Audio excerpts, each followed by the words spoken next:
जय श्री कृष्णा। आज हम श्रीमद् भागवत गीता के 12वें अध्याय में प्रवेश करेंगे। 12वें अध्याय का अध्ययन करेंगे, पाठ करेंगे, श्रवण करेंगे।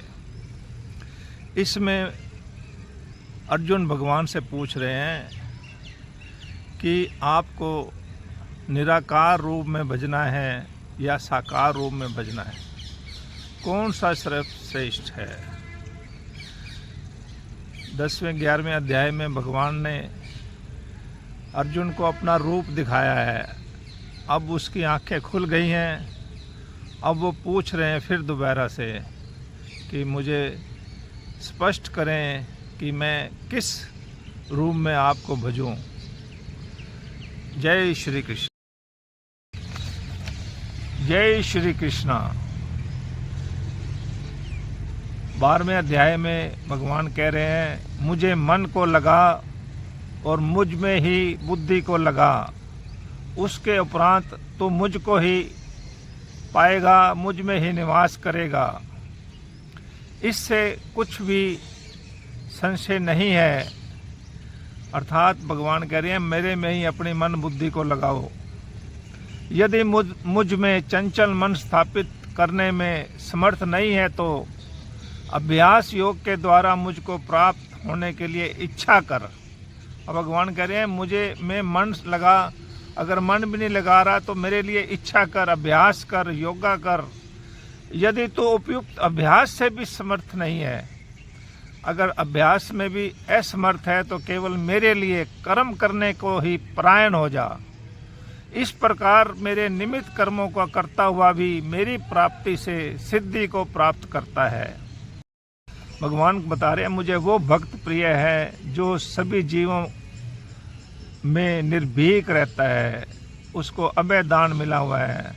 हर्ष और अपहर्ष में वो सम रहता है, भय और चिंता से रहित है, आक्रोश नहीं करता, शुद्धता से जीता है और सुख दुख में मुक्त रहता है, शांत रहता है। हर्षित ना होने वाला, द्वेष न करने वाला, शौक न करने वाला, कामना ना करने वाला, शुभ अशुभ कर्मों का त्यागी, भक्ति में लीन रहने वाला भगत ही मुझे अत्यंत प्रिय है। भगवान कह रहे हैं कि मुझे दोनों तरह के भगत पसंद हैं, मुझे प्रिय हैं, और उसमें निराकार या साकार रूप में भजने वाले दोनों तरह के भगत मुझे प्रिय हैं। लेकिन ध्यान और कर्म फल के त्याग को इसमें श्रेष्ठ बताया गया है। भगवान कहते हैं, मन बुद्धि कर्मों को भगवान को समर्पित कर देने वाले भगत को वह प्रिय है, बहुत ही प्रिय मानते हैं। जो मन बुद्धि और कर्मों का भगवान को समर्पित कर देता है उसे सर्वश्रेष्ठ योगी माना गया है। जय श्री कृष्णा। इस अध्याय में भगवान बता रहे हैं कि जो भी मेरा भगत किसी जीव से द्वेष नहीं करता, मित्रता रखता है, दयालु है, ममता से है और अहंकार से युक्त अहंकार नहीं करता है, सुख दुख में सम है, क्षमाशील है, संतुष्ट और आत्म संयमी है और दृढ़ निश्चयी है, जिन्होंने अपना मन और बुद्धि भगवान को समर्पित किया हुआ है, मुझे समर्पित किया हुआ है, तो वो मुझे अत्यंत प्रिय है।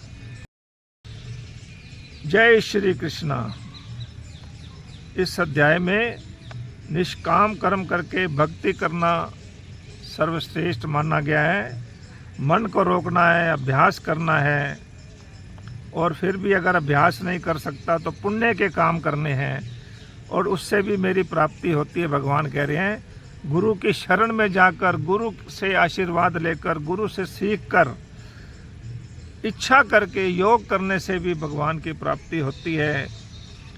भगवान कह रहे हैं, ज्ञान योग भी श्रेष्ठ है। ज्ञान योग के माध्यम से ध्यान लगाना भी श्रेष्ठ, सर्वश्रेष्ठ है। संपूर्ण कर्मों का फल अगर त्याग देता है तो उसे सर्व शांति प्राप्त होती है, परम शांति प्राप्त होती है। भगवान कह रहे हैं, मुझे कौन सा भगत पसंद है जो शांत है, द्वेष रहित है, समभाव में जीता है, लाभ हानि में भी संतुष्ट रहता है, मुझ में मन लगाता है, क्षमाशील है और बात बात पे परेशान नहीं होता, समस्याओं से उलझता नहीं है, जिसे हर्ष और संताप नहीं है, जो किसी भी व्यक्ति को, प्राणी को ठेस नहीं पहुंचाता, उसका दिल नहीं दुखाता है, वो भगत ही मुझे प्रिय है। भगवान बार बार यही कह रहे हैं कि मुझ में भक्ति कर, मुझ में ध्यान लगा, मेरा योगा से अभ्यास कर और मुझे ही प्राप्त होगा, परम शांति को प्राप्त होगा। जय श्री कृष्णा। दोस्तों, इस अध्याय में भगवान ने हमें बताया है कि भक्ति मार्ग श्रेष्ठ है। मन को मेरे अंदर लगाकर शांति से जो आपको सिद्धि प्राप्त होती है, वो आपको परम शांति देती है। अगर कर्मों का फल भी मुझे त्याग कर देता है, मुझे समर्पित कर देता है, तो भी अत्यंत शांति प्राप्त होती है, सिद्धि प्राप्त होती है।